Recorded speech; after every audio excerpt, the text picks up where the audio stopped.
Hello, dear viewers. We are approaching one of the final parts of this exciting story, full of intrigue, betrayal, and revenge. In the previous part, our hero stepped on the path of retribution, but the price of this path turned out to be much higher than expected. What awaits him ahead? Will he be able to protect his daughter from the nightmare in which she found herself? And will he finally be able to defeat his enemies? You will find out the answers to these questions very soon. Get ready for this shocking series, and be sure to subscribe so as not to miss a new series. For you, this is just one click of the mouse on the subscribe button. And for me, this is a huge motivation to continue making content for you, since I understand that there are people who are interested in this. Crucial moment. Chapter 3. Is that normal? Sure, she said as John booted up his laptop. He went to the folder and showed her the video of Robert, Dan, and Lydia plotting their case, and then showed her the video of the shooting itself. When the video was over, Liz sat in her chair, stunned. "Well, what do you think?" asked John. "Are you interested?" "Of course I'm interested," she said. "Where did you get these videos from?" "I'll explain. But first I want to know how much of it is recorded?" asked John. "If there's anything you want to keep behind the scenes, just tell me," she said. John thought for a moment. "Okay, Liz," John said. "Ben says he trusts you, and that's good enough for me. This part is definitely off the record. Officially, Avery Wilson died 10 years ago. John Smith, me, spent 10 years in a coma as a result of that shooting. I was Avery Wilson. The feds got comfortable with the new identity, and they had to put Avery in protective custody. For some reason, their case was hushed up, and nothing came of it. But Avery is still dead, if the world is to be believed. Do you agree with me?" "Yeah," Liz said. "You know, I'm going to have to check it out before anything gets published. I'll definitely have to analyze those videos." "I understand," John said. "If you check your public records, you'll see that Avery, meaning me, filed for divorce in December 2008, and the papers were served on Christmas Day. The shooting happened shortly after the first of the year. You should also find the agreement offered by Robert and his father, who acted as Lydia's attorneys." He continued to tell Liz his story, stopping only when he reached a fragment he wished to leave out. "Let me show you something else," John said, pulling out the DNA test that Jenny had made him. He showed it to Liz, who realized what the paper said. "Oh my God," she said. "You really are Avery Wilson. Or was Avery Wilson? Look, there's a lot more to this story. Would you mind discussing it over dinner?" asked John. Liz smiled. "Maybe," she said. "Let me think about it for a while and I'll call you, okay?" "Sounds good, Liz," he said. "I'll look forward to hearing from you." They said goodbye and John headed home. The next day he got a call from Liz.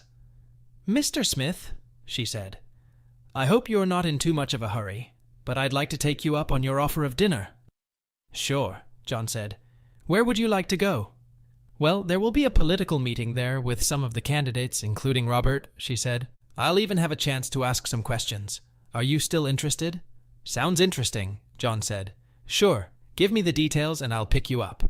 After Liz had given him the information he needed, he called Ben to let him know. "Are you crazy?" asked Ben. "It's going to be okay," John said. "I'm dead, remember?" "Be careful and let Liz ask questions, got it?" asked Ben. "Yeah, got it," John said. John called his daughter to warn her that he would be there with Liz. "Thank you for letting me know," she said. "I'll be there too, of course, so I'll act like we've never met." "Thank you," John said. Later, he put on his best suit and picked Liz up at her apartment. She looked ravishing in her evening gown. "You look gorgeous," he said, when she opened the door. She smiled. "Thank you, sir. You're looking rather dressy yourself," she said. They arrived at the event and mingled with the line heading to dinner. Liz handed her invitation, which included her and one other person, to an usher who waved them in. Robert, Lydia, and Jenny stood at the door and shook hands with everyone entering. John held his breath, hoping neither Lydia nor Robert would recognize him. Robert held out his hand to Liz as she approached him. "Good evening, Miss Johnson," he said, taking her hand. "It's good to see you. And I see you've brought a friend with you," he added, extending his hand to John.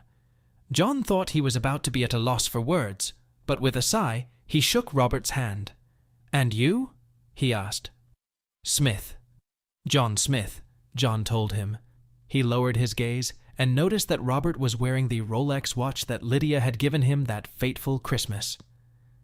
"It's a pleasure to meet you, Mr. Smith. This is my wife, Lydia, and my daughter Jenny," he added. John nodded to Lydia and Jenny. Jenny smiled politely, and Lydia looked at him strangely. She didn't look too good, John thought. There were wrinkles around her eyes and mouth. She looked tired and thin. Too thin, he thought. John thought that maybe she recognized him, but dismissed the thought. "Mrs. Wilson, Miss Wilson," he said unceremoniously before moving on. John and Liz made their way to their assigned seat and sat down, introducing themselves to the others at the table. He leaned toward Liz. "The watch he wears, Lydia gave it to him 10 years ago," he whispered. "Really?" she asked. "Interesting." Dinner went well, or as well as a political rubber chicken dinner can go. John choked on his food and made light conversation with the others at the table. He occasionally glanced at Robert and saw Jenny scrutinizing him. He wasn't sure, but he thought she gave him a thumbs up. He smiled and went back to his dinner. Finally, the lunch portion of the event ended, and the host introduced the candidates on stage. Robert was the first candidate to address the crowd. After giving the standard speech about bringing accountability back to Sacramento, the floor was open to reporters for questions. Liz raised her hand and was chosen first. She stood up and introduced herself. "Elizabeth Johnson, Los Angeles Times," she said. "This is your first time on the political stage, and we don't know much about you, Mr. Wilson. Can you tell us how close you were to your brother, Officer Avery Wilson?" "Thank you for your question, Miss Johnson," he said. "My brother and I were very close, always have been. His death hit all of us very hard." "I see," Liz said. "And you married your brother's widow shortly after his funeral 10 years ago, correct?" "That's right," he said. "So, can you explain to us why your brother named both you and your father in his divorce from his wife, which, by the way, was finalized less than a month before he lost his soul?" asked Liz. A resounding sigh rippled through the room. "That was 10 years ago, Miss Johnson," Robert said. "My brother suffered from paranoia, probably as a result of his military service. I don't know why he did it. But in the divorce papers, there is a proposal put forward by both you and your father that would strip Officer Wilson of his husband's rights," Liz said. "Could you explain that? And is it normal for two senior members of a law firm to take on such a simple divorce?" "I don't recall such a suggestion," Robert replied nervously. "As for introducing Lydia, we did so in gratitude for her years of faithful service to us." He looked around the room. "Next," he exclaimed, before Liz could ask another question. He pointed to a man 2 tables away from Liz. "Brad Williams, Orange County Register," he said. "Would you mind answering Miss Johnson's question? Were you having an affair with your brother's wife during that fateful night?" Sighs were heard in the room. John saw Lydia lower her gaze to her plate when the question was asked. "It's an outrageous accusation," Robert said. "I thought everything about my brother. I loved him. No one was more saddened by the news of his death than I was. At that time, your firm was under investigation by federal authorities for allegations of ties to organized crime. Can you tell us how that investigation ended?" asked Brad. "We were cleared of all charges and the case was dismissed," Robert said. "Next." He pointed to another woman a few tables over. "Jane Holiday, KTTV News," she said. "As I recall, the FBI never closed the case. They just said they couldn't find any hard evidence to support their claims. Isn't that right?" "The result was the same as ours," Robert said. "If there had been any sense in the charges, my father would never have been elected to his seat on the court." John noticed that Robert was visibly nervous. The moderator stood up and ended the question and answer session before introducing the next candidate. "I don't think he did himself any favors," John whispered to Liz. She smiled and nodded her head. "I think you're right," she said. "You might want to watch the evening news when you get home." After a couple hours, the event was over and everyone got up to leave. Robert, Lydia, and Jenny headed for the door, but John and Liz intercepted them. "Mr. Wilson," John said, holding out his hand. Robert stopped and shook his hand. "I couldn't help but notice your watch. It's a very beautiful piece. May I see it, please? Robert removed the watch and held it out to him. John examined it and turned it over, showing Liz the inscription on the back, which was exactly as he had described to her the day before. He handed it back to Robert. I knew someone who had a very similar watch, John said. He looked at Lydia. You must love your husband very much to give him something like that? Lydia smiled. Yes, I know, Mr. She began. Smith, John said.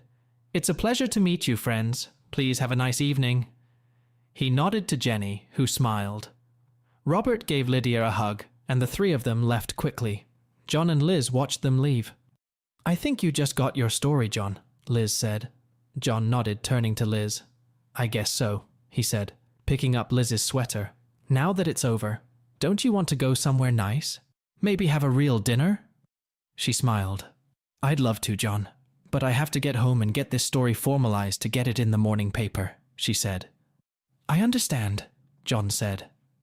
Liz turned to John as he stopped in front of her apartment complex. John, I want you to know that I went through your old police file. I wasn't trying to pry, but I needed to know what kind of person you were or who you were.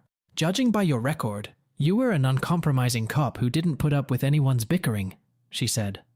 But what I saw tonight was something else, she said. I was very impressed with your composure. It wasn't easy to see your wife and daughter with a man who betrayed you. No, I haven't, John said. But I'm hoping to build a relationship with my daughter. Liz nodded. I understand. She's very pretty and very much like you. Look, if you don't mind, I'd like to make it up to you. How do you like country and western? She asked. I like it, John said. Okay, she said, smiling. I know a place you can take me to in a week, Friday, if you're up for it. They serve cold beer and the best burgers in town. And they have dancing. You have a pair of jeans and cowboy boots, right?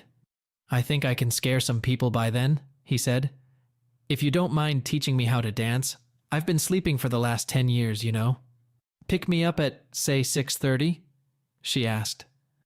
John smiled. It's a date, he said. He got out of the car, opened the door for Liz, and walked her to her apartment. She opened the door, then turned and kissed him on the cheek. I'll see you in a week, Cowboy Friday, she said before leaving for the house.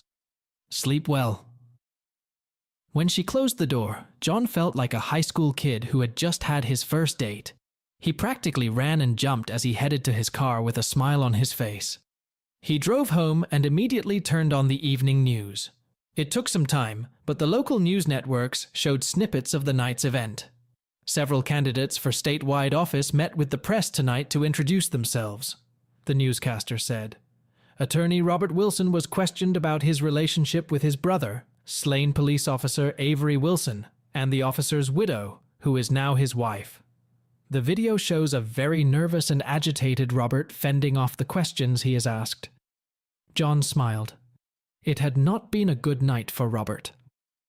At one point, Wilson was accused of having an affair with his brother's wife, who had received divorce papers less than a month before the tragic events, the announcer added. Wilson denied the accusation, stating that he loved his brother. His phone rang when the report was over. When he picked it up, he noticed it was Jenny calling. Hello, Princess, he said, picking up the phone. Hi, Daddy, she said. Who was that pretty girl with you tonight? Her name is Liz. She's a reporter. I take it you approve of her? Asked John. Absolutely, Jenny said. Well, I have a real date with her in a week Friday, John said. Good for you, Jenny said. By the way, Mom and Robert are about to explode. They're beyond pissed off about the questions they asked him. They've been on the phone with reporters since they got home. I don't know what you did, but you sure got under his skin. John laughed. Yeah, it doesn't look like he's having a good time, John said. I'm just glad I was able to get so close to them without being recognized. How are you holding up? I'm fine, Jenny said. Listen, I gotta go. I have school tomorrow, but I'll be in touch. Love you. I love you too, Princess, he said. Be careful. They ended the conversation, but John's phone rang again. This time it was Ben. Hey, buddy, Ben said. Saw Robert on the evening news. He didn't look too good there. Liz really got him on the defensive. Yes, it is, John said. I think your idea of going to the media was a good one. Any news from your side? We have some interesting video from their home, and we've logged a few calls from reporters, Ben said. There was another call from your father, and he wasn't at all happy about the way Robert handled the situation. I'm not surprised, John said. Jenny told me they're pissed. Well, I've got a couple things to do here, so I'll get back to you later, Ben said. I think his performance has gotten the attention of his supporters, if you know what I mean. John knew exactly what Ben meant, and he knew Robert wouldn't like it either. For the rest of the week, John did the same thing he'd done before, sending notes and phone calls, harassing Robert and Lydia, hoping to push them to a resolution. He also spent some time buying new jeans and cowboy boots for his date with Liz. One day, Jenny had some free time after school and went with him. I guess someone will get lucky, she told her father as he showed her his new boots. He laughed. Do you really think Liz would settle for an old man like me? He asked her. Old? Please, Jenny said. You're in great shape and damn handsome. She'll go crazy if she doesn't fall in love with you. You're a great catch. I'm glad you think so, Princess, he said. How are you holding up? I'm doing fine, she said. Robert's left me alone since this whole thing started. He and Mom, on the other hand, aren't doing too well. All they do is fight and argue. I think it's time we stepped up our game a little, John said. I'll talk to Ben and Liz and see what they think. Jenny nodded her head. You're probably right, Daddy, she said. They're awfully nervous about something. I wonder if it's time to bring up your problems with Robert. Would that suit you? He asked. Jenny thought for a moment before answering. I've never been comfortable with it, but I know at some point I'm going to have to come to terms with it, she said. Would you mind if I mention this to Liz and ask her to discuss it with you? He asked. Yeah, I guess so, she replied nervously. I trust you, Dad. Do what you think is right, okay? Just don't do anything stupid.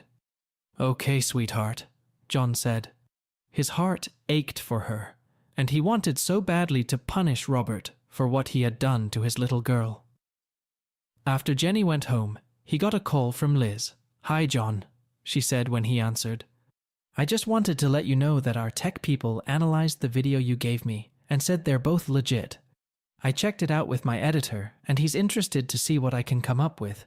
Do you have any more videos or information you can share with me? Yes, I do, John said. Would you like to meet for lunch or something?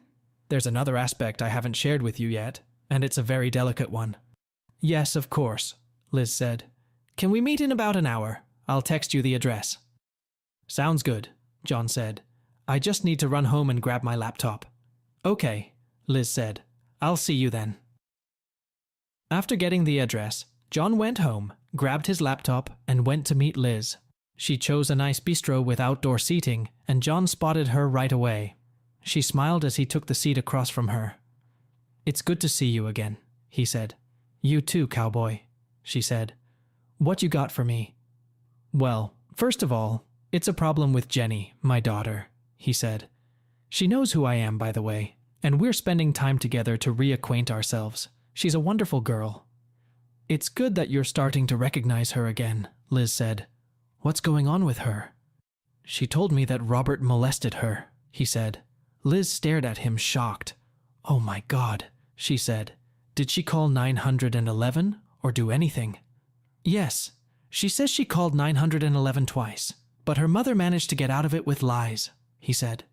According to Jenny, they threatened her if she called 911 again. We have to get her out of there, Liz said. John nodded his head. But she's over 18 now, and she's almost out of high school, John said. She's going to UCLA in the fall and plans to stay there. Right now, though, she's holed up at home. We've got their whole house wired for audio and video, and we'll catch her if anything happens, but I'm torn. Part of me wants to get her out now, but if I do, I'll put her and myself in more danger. These people are playing for survival, and they won't have any trouble ending everything once. I have a second bedroom, Liz said. She can stay with me if she wants. Would you like me to talk to her? Do you mind? Asked John. I think she needs to talk to another woman, someone who can understand her point of view. Liz nodded. I'd like to talk to her. Would you mind arranging that? The sooner the better, Liz said. John nodded his head and pulled out his cell phone. How about now, if I can arrange it? he asked. That would be great, she said. John called his daughter, and she picked up after the second ring. Hi, Daddy, she said. Hi, Princess. Would you mind meeting me and Liz right now? He asked. Wow, she said. Where are you located? John gave her the address. Yeah, I'm not very far from him, she said. I just finished a self-defense class and I can be there in 15 minutes.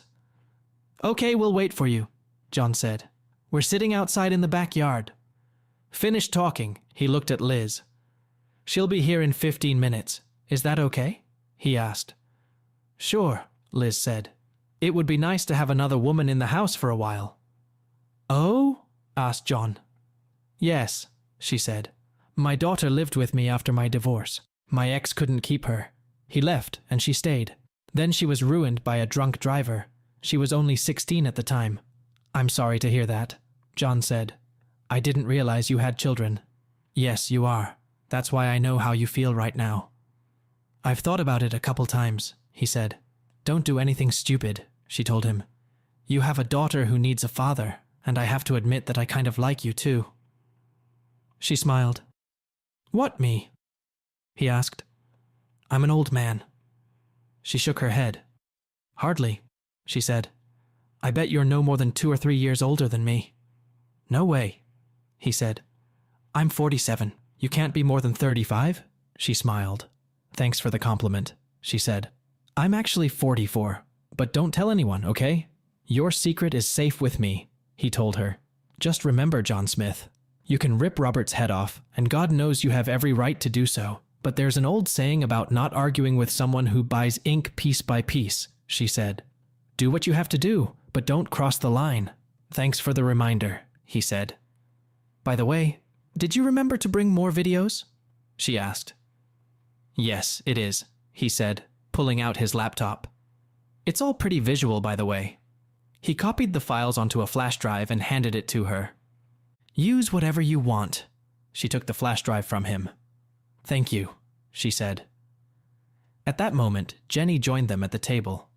John stood up and motioned for her to sit down. He introduced the two women. I saw you at dinner the other night, Jenny said. I like the way you nailed Robert. Thank you, Liz said. She looked at John. Do you want to take a walk, Daddy? So Jenny and I can talk to the girls for a while? John held up his hands and stood up. I'll leave you two alone, he said. He kissed Jenny on the cheek and looked at Liz. Thank you, he said. Give us about half an hour, okay? Asked Liz. Got it, he said. I'll be back in half an hour. John left and shopped for another half hour before returning to the bistro and joining the two girls. They laughed and joked like old friends. The vigilante warrior returns, Liz said with a smile. Okay, Dad, here's the deal. Jenny is coming over to my place tonight, and she's going to stay with me until school starts at UCLA. She can stay with me as long as she wants, but there is one condition. I'll pay her way, John said. I don't expect you to support her. That wouldn't be right. Liz shook her head. Thank you, I appreciate that, but that's not what I meant. Starting tomorrow, we both expect you to come over and have dinner with us as often as possible. Preferably every night if you can, she said, and spend as many weekends with us as possible. Both women looked at him with smiles on their faces. Okay, he said. That's actually 2 conditions, but I'll take it. Deal.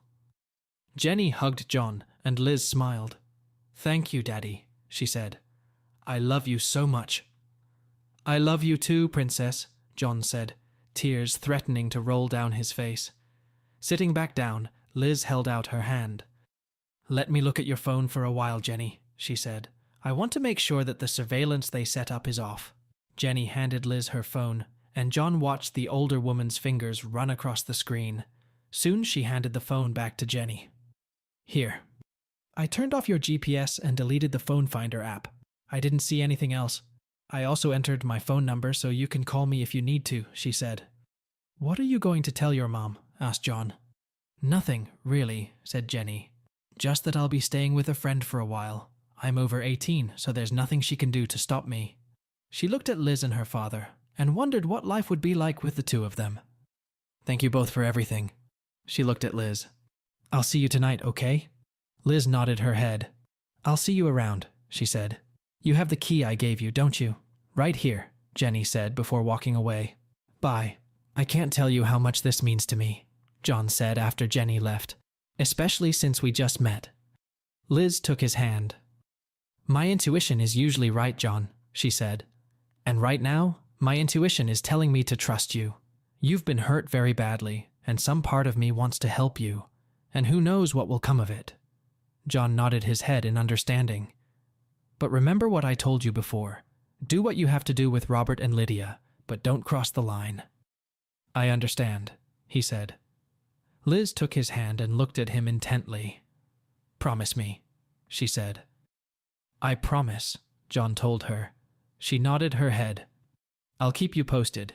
Well, I have to go. I have to get ready to receive a new guest," she said. "I'll also see what I can find out about the 911 calls. If Jenny called, there's probably a recording. I'll let you know what I find, okay?" "Okay, sounds good, Liz," John said. After Liz left, John got a call from Ben. "What's up, Ben?" he said, picking up the phone. "Got a few minutes?" asked Ben. John answered in the affirmative. "I need you to come in and check something out. A very interesting phone call came in." "I'll be right there," John said, and hung up. After paying the bill, he left the bistro and headed for Ben's office. Once there, he went straight into Ben's office. Ben looked up from his computer. "John, I want you to hear this," he said, unfolding the laptop. John sat down and looked at the screen. Ben had recorded video as well as audio of the conversation and apparently was able to synchronize the two. In the video, Robert sits in his office and answers the phone. "Wilson," he said. "Bobby!" exclaimed the man on the other end of the wire. "Tony," Robert said. "Haven't heard from him in a while. What's up, buddy?" Bobby, what kind of crap am I reading about your campaign, huh?" said a man with a distinctive New York accent. "I don't know what you mean, Tony," Robert said. "Some reporter from the Times slipped me some old shit out of the blue." "I thought we had taken care of your brother's problem a long time ago," Tony said. "Me too," Robert said. "Look, Bobby, Mario's not too happy right now. You know how he feels about loose ends, right? You gotta get this shit under control," Tony said. "We've got tons of money for your campaign, and we can't afford to have you screw it up." "I understand, Tony," Robert said. "Maybe I should take care of that reporter from the Times." "Are you going to beat up some reporter for doing her job?" asked Tony. "What the fuck are you? You know everyone who has a blog writes about it. Are you going to punish every blogger on the fucking planet? Are you stupid? Listen, Tony, tell Mario I'll meet with that reporter and see if we can't tone it down a bit, okay? The newspapers will write what they want, you know that," Robert said. "I'll tell him, but you better handle this shit. You understand me?" asked Tony. "You know how Mario believes in thoroughness. You catch my drift?" "I'll take care of it, Tony. No problem," Robert said, clearly nervous. "Make sure of that, Bobby," Tony warned, "because next time there won't be a call. Got it?" "Got it, Tony. I'll take care of it," Robert said. The call ended, and Robert's face turned white. He leaned back in his chair and picked up his glass when the video ended. Ben looked at John. "Looks like his supporters back east aren't too thrilled with him right now," John said. Robert looked like he was about to pass out. "It's a lot worse than you think," Ben said. "I think the man Tony was talking about, Mario, is none other than Mario da Silva, one of the most notorious crime bosses in the country, if not the most notorious. I've heard that he's trying to get people elected all over the country to help him with his various projects, which are just a front for their criminal activities." "Do you think we should let them take care of Robert and Sylvia?" asked John. "I think if we're careful and feed the media enough to get them interested in Robert's activities and his background, they might just take care of them for us," he said. "This Da Silva is a criminal of the highest order, but he's generally thought of as a very loyal and dedicated family man." "Isn't that the Da Silva that the feds were looking for when I was stripped of my soul?" asked John. "Why not turn it over to the feds?" "Yeah, he was," Ben said. "Personally, I'm not sure the feds can find their own assholes now. The way they screwed up 9 or 10 years ago doesn't inspire confidence in me. I wouldn't be surprised if Da Silva had someone embedded in the FBI at the time. Why don't we go through all the old videotapes we have and see if there's any mention of Mario or his buddies?" suggested John. I think you're onto something, Ben said. If they really had ties to De Silva, they'd certainly be talking about it. Hell, they've openly discussed the mission to strip you of your soul. Let's start there, shall we? Of course, John said. By the way, how's Liz doing? Asked Ben. It looks divine, John said. We have a date soon, and Jenny's going to stay with her, at least until she starts at UCLA. Ben smiled. All right, he said. Liz is a good woman, and she'll do the right thing. Just don't screw it up with her. I'm curious, John said. Why didn't you go after Liz? I would if it weren't for the fact that it's illegal to marry sisters in California, Ben said. She's my sister. The guy she was married to was a crook who couldn't hold his own. She went through hell when her daughter was hit by a car. You take good care of her, you hear? John smiled. Count on it, my friend, he said. John left and headed home, confident that things were finally starting to get better. The next day, he went to Liz's apartment for dinner, anticipating a night out with the girls. When he knocked, the door was opened by Jenny, dressed in shorts and a t-shirt. Liz looked good too. She was wearing jean shorts too. He looked at her shapely legs and felt a familiar feeling. Have a seat, Liz said, setting the lasagna down. John's mouth watered when he smelled the food. Liz insisted they say a prayer before eating and asked John to thank them, which he did. For the first time in 10 years, he felt at home. John ate 2 servings of lasagna, as well as the green beans that Liz had made. The girls smiled as they watched him eat. It was the first home-cooked meal he'd had in 10 years, and he savored every bite. Finally calming down, he leaned back in his chair and looked at Liz. That was the best lasagna I think I've ever had, he said. Thank you so much, Liz. You're welcome, cowboy, she said. I'm glad you enjoyed it. I think we'll even have enough left over for tomorrow, if you're interested. Definitely yes, he said. He turned to Jenny. Have you heard from Mom or Robert? He asked. Yes, she called me earlier and wanted to know where I was going to live. I just told her I was staying with a friend, she said. She wasn't too happy about it, but I told her that I'm 18 now and I can stay wherever I want. I guess she won't bother me anymore. John nodded his head. Okay. Any news on your end, Liz? He asked. Yeah, as a matter of fact. I did a little digging and was able to get Jenny's 911 call records, she said. I listened to them and looked at the home visit records. Jenny was right. Somehow Lydia and Robert managed to convince them that nothing had happened. She looked at Jenny, who was uncomfortable with the subject. I think Jenny and I should discuss this further tonight. Is that okay with you? She asked Jenny. Yes, I think so, she said. Okay, Liz said. What about you? She asked, looking at John. We have an interesting recording of a conversation between Robert and a crony of some gangster back east. We believe Mario De Silva is behind Robert's campaign, and he's not too happy with the way things are going, John said.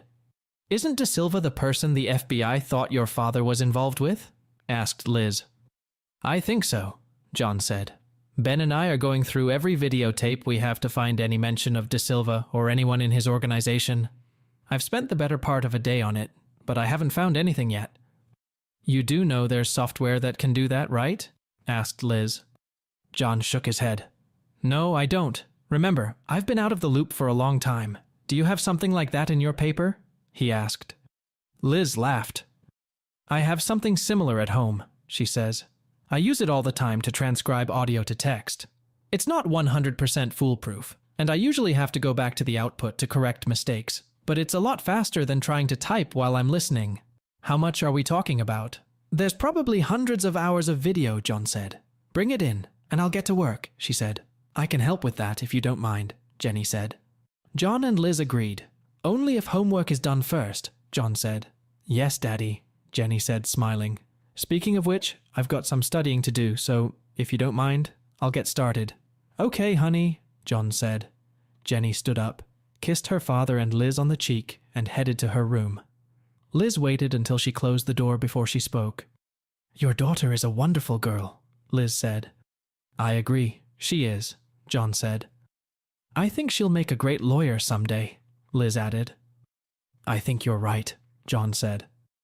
He got up and helped Liz clear the table, rinsing the dishes before putting them in the dishwasher. Liz looked like she was about to cry. "Are you okay?" he asked, taking her in his arms. "It's just been so long since I've had a man in the house," she said. He hugged her, and tears rolled down her cheeks. "It's been a long time for me too," he said. Liz kissed him on the lips and poured them each a glass of wine. They sat down on her couch and continued their conversation. "And then what?" she asked. "Your brother and I will keep digging and see what we can find. If my hunch is correct, De Silva will take care of Robert for us," he said.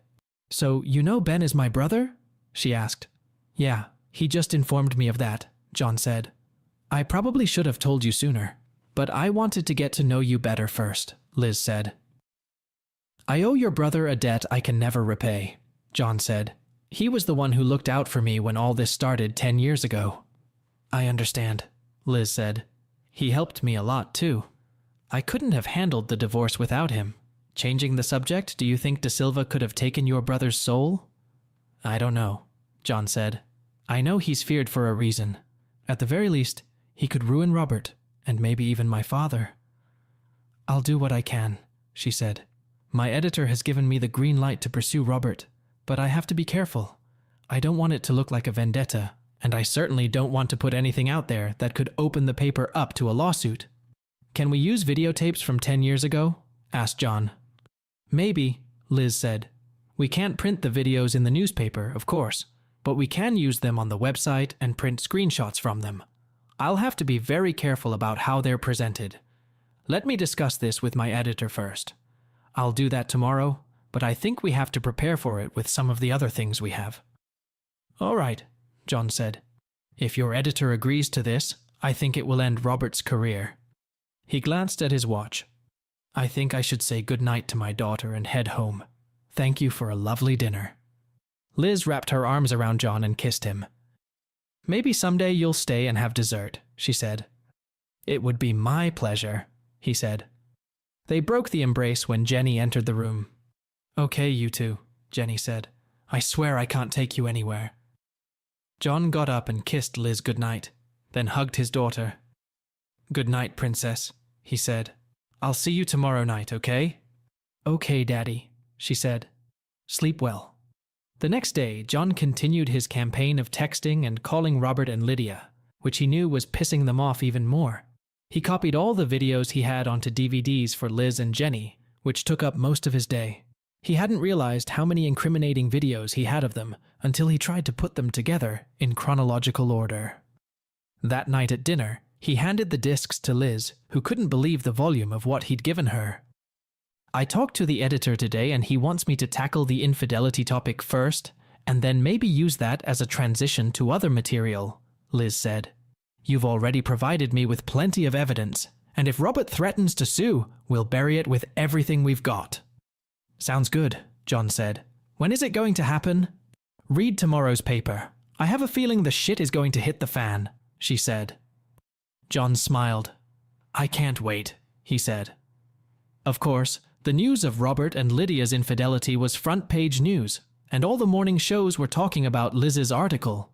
A Los Angeles Times article accuses state Senate candidate Robert Wilson of having an affair with the wife of his brother, slain police officer Avery Wilson, the newscaster said. According to the article, video obtained by the newspaper shows the officer's wife engaging in a relationship with both Robert and his father, current Superior Court Judge Daniel Wilson. We can't show that video here, of course, but the screenshots published by the newspaper show all three of them in an unfavorable light. Eyewitness News and other publications have been given a viewing of the video, and we can confirm that it does show the relationship of all three. The article also states that the divorce papers filed by Officer Wilson name Robert and Daniel Wilson and allege that his wife Lydia was in an adulterous relationship with the two men. We have contacted Judge Wilson, but have not yet received a response.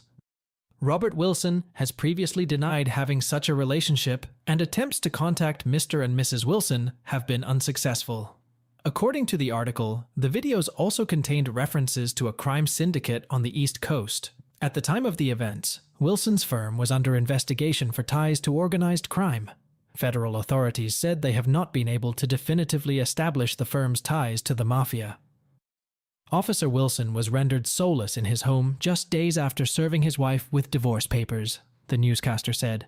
We have also been told that additional information about this shooting may come to light in the next few days. Stay tuned. Overjoyed, John opened the newspaper. He didn't usually read the paper, but this article he had to read. It was black and white, with blurry pictures from the videotape. The article was quite long and detailed everything in detail. It also talked about ties to the mob and hinted that the shooting may have been planned. He was jumping for joy when the phone rang. Smith, he said, picking up the phone. Did you read the article? Asked Liz.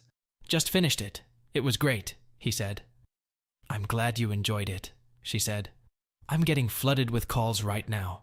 Everyone wants to talk about the article, so dinner might be a little late tonight. No problem, he said. I'll go over to Jenny's and we'll make you dinner tonight, if that's okay with you. That's more than okay, she said. Bye, see you tonight. After he hung up, the phone rang again, but from a number labeled private. He inquired who was calling him and took the call. Smith, he said. Good morning, Mr. Smith, said a man with a heavy New York accent. John recognized him as Tony, the man Robert had spoken to earlier. Who is it? Asked John. What do you want? Listen carefully, Mr. Smith, the man said. In the next few minutes, a black sedan will pull up to your apartment complex. 2 men will come to your door. They have been assigned to escort you to a meeting with my boss. You have nothing to fear if you follow their instructions exactly. Am I understood correctly? All clear, John said. The call ended, and John called Ben to let him know what had just happened. I don't think you're in any danger, Ben said. But just in case, turn on the phone finder app like I showed you, and I'll keep an eye on you. Call me as soon as you can. I think De Silva's men are getting ready to deal with Wilson. Do as they say, and you'll be fine. John followed Ben's advice, and as soon as he turned on the app, he saw a large black sedan pull up to the apartment complex. A moment later, there was a knock at his door. When he opened it, he saw 2 very large men in suits and sunglasses. He also noticed their pistols in shoulder holsters under their jackets. Come with us, Mr. Smith, one of them said. John nodded and followed them to the car. They put a blindfold on him before helping him into the back seat and searched him for weapons. They found his cell phone and took it away. The door closed and he heard the men get into the front seat. He decided to be calm and quiet while they drove. He mentally counted the seconds, noting the turns, hoping to figure out where he was going. After about 45 minutes, he felt the car stop. The men got out of the car and opened his door. One of the men held his hand as they moved away from the car. He heard a metal door open, and he was escorted inside. After the door closed, the men removed the blindfold from his eyes. As his eyes adjusted to the darkness of the room, he saw a man of medium build approaching him. The man held out his hand, and John took it. Here we come to the end of this part. Our hero's path was thorny and full of trials. He faced betrayal, loss of loved ones, and the fight for justice. But despite all the difficulties, he did not give up. In this part, we saw how our hero reveals his cards and begins active actions. He teams up with a strong woman who becomes his ally in the fight for justice. We also learned about new threats that hang over our heroes. However, even despite all the difficulties, there are notes of hope and love in this story. The hero finds support in the face of a new girlfriend and daughter, which helps him maintain faith in the best. But what awaits our heroes ahead? Will they be able to defeat their enemies? And at what cost will they get it? We will find out the answers to these questions in the final part of our story. Get ready for an unpredictable ending that will amaze you. In the meantime, you can enjoy the full version of this exciting story on our Patreon. There you will find even more shocking details and unexpected plot twists. Don't miss the finale, and to do this, be sure to subscribe to this channel, just one click of the mouse.